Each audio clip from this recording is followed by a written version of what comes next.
may mga ex talaga tayo na kakausapin yung kaibigan natin. Kahit alam nila na sila yung may problema, sila yung may kasalanan. Ako, ang galing. Babalik ka rin tayo. Kukuha na tayo sa kaibigan natin, nakaklose natin, mag-open sila sa loobin. Pero alam naman nila na sila yung may kasalanan kung bakit umantong sa ganung bagay, di ba? Bakit may mga ex tayo na babalik na rin tayo? Na kunwari sila yung nasaktan, kunwari sila yung iniwan, sila yung naapi. Alam naman nila na sila yung dahilan kung bakit humantong, diba, sa ganun. Kalo. Share ko lang, base sa experience ko, huwag ganun, diba? Alam mo sa sarili mo kung ano ang tunay na nangyari. Huwag mong palabasin na kasalanan ko. Kasi alam mo yun. Diba? Kaya kung magkakaget rin ka ulit, or magkakaroon ulit ng partner yung mga ex natin, make sure na hindi niyo pababayaan yung partner niyo. Okay? Kayo nang dadamay, nanay mo.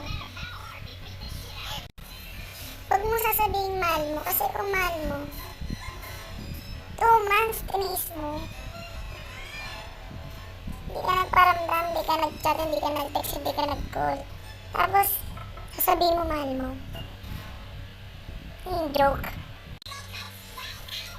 Nakakatawa kasi ano. Basta, kwento mo lang sa ex mo na mukhang itlog. Minsan na ako naging kabet, pero proud ako kasi hindi ako pawok. Hindi ako bayaran. Gaya ng mga kakilala mo, nagbibenta ng laman. Diba?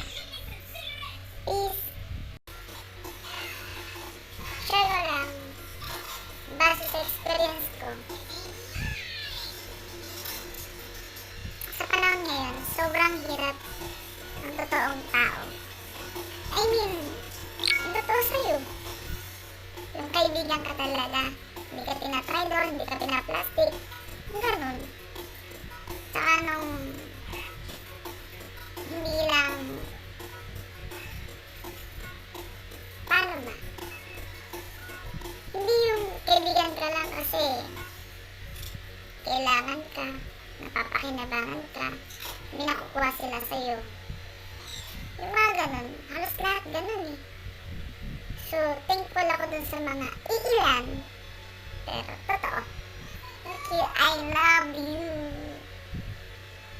Marami nagtatanong bakit daw ganito yung boses ko. Eh, wala akong magagawa. Diba? Wala akong magagawa. Ito talaga ako. Ito yung binigay sa akin. Tsaka lagi akong paos. Ano gagawin ko? Diba? So, tanggapin ko na ako ano yung meron ako.